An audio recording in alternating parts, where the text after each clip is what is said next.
Everyone's been saying it, and I'm sure you're tired of hearing it, but it's true.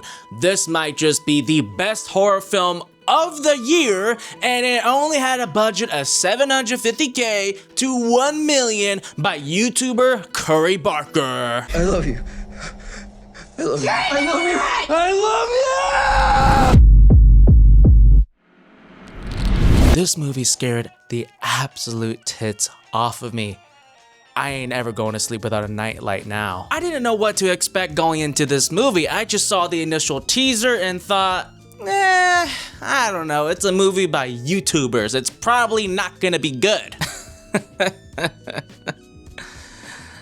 Boy, was I wrong. We follow Bear, portrayed by Michael Johnston, who is a pathetic, hopeless romantic trying to get a date with his crush, Nikki, portrayed by Indy Navarrete. After discovering this mysterious novelty item, the One Wish Willow, he breaks it to obtain the infinite love of Nikki. But like all things that seem too good to be true, perhaps there comes a dangerous Bryce. Guys, let me tell y'all something. Just thinking about this movie is creeping me out. In fact, as I was writing this review, I got chills. I'm getting chills right now. That's how fucking terrifying this movie is, even if it's just your classic careful what you wish for monkey paw trope. And I'm not ashamed to admit it, okay? I'm a big fucking pussy when it comes to horror shit, okay? But very few have actually lingered in my mind. Obsession is most definitely in my list now as one of the scariest movies ever, because all the creepy shit in this film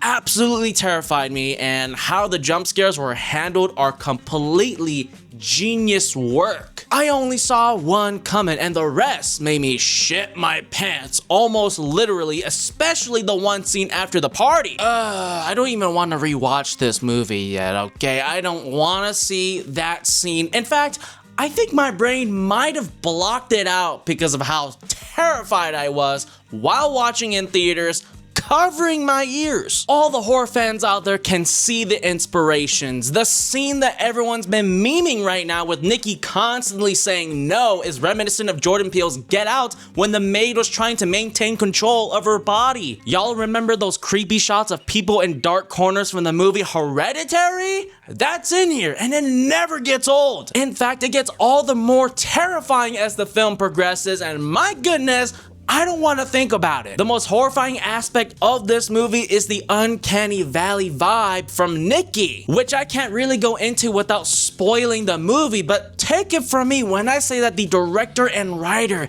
does a fantastic job at taking it to another level. Again, the scene after the party is probably one of the most horrifying shit I've ever seen, because it's completely out of nowhere and not your traditional jump scare. I was terrified. My audience was terrified. The main character, Bear, was losing his shit as he should be. But enough glazing about the horror aspect of this film. What about the production quality? What about the cinematography? Well, I'm goddamn surprised A24 didn't pick up this movie, because the style is fucking sexy. It doesn't do anything fancy or reinvent the wheel, but the cinematography is just gorgeously simple, with long takes that aren't interrupted with inserts or close-ups. Oftentimes, the director just holds the shot, and when that happens, you know something off is gonna happen, or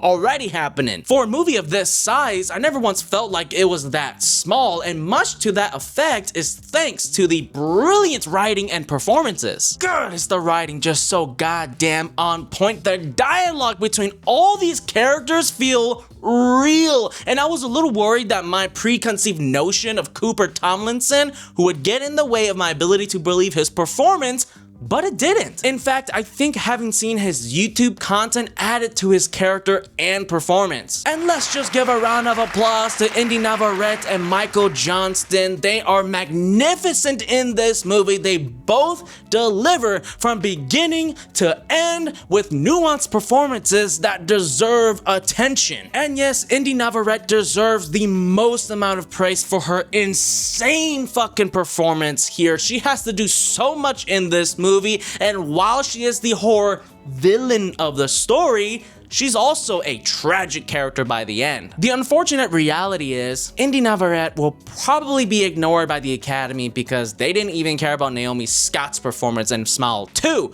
Nor did they even care about Toni Collette in Hereditary! But who fucking cares about award shows anymore? They're all bought out. They're constantly trying to pander and push some political agenda that isn't based in reality. Yeah, all these pampered fucks wanna tell working class people what to think. I'd say the first half of this film, maybe less, is kind of a disturbing love comedy, if that makes sense. Nikki is sort of under this spell of being in love with Bear, and he's all for it, even if it might not be real. But somewhere along the way, the characters make some revelations, and that's when scary shit really starts happening with Nikki, because this might not be Nikki. I think my favorite stylistic choice is how dark everything is. Not in a, it's so dark I can't see anything, but creepy silhouettes that amp up the scare factor. There are a few scenes where Nikki is in shadow, but you can still see her with a very creepy sparkle in the eyes like the vampires and Sinners. And something is just off about her face in the shadows, man. My goodness. Fucking terrifying. I don't have any complaints about this movie. I guess if I were to get a little nitpicky and maybe even technical like some asshole, I'd question how the One Wish Willow actually works. Does every wish go bad? And why did Bear's wish turn into what it did? How does it actually function? Nikki is always asking a question throughout the movie that had me wondering why she's even asking it in the first place, but in the grand scheme of things, taking in the movie at face value as an awesome horror film? What an experience. It ain't often that a horror movie actually gets me, okay? When I walked out of the theater, I had to tell my boys all about it. That's how good it is. Obsession gets it rocks out of Why don't you love me? Alright, I gotta go take a shit. I'll catch you guys.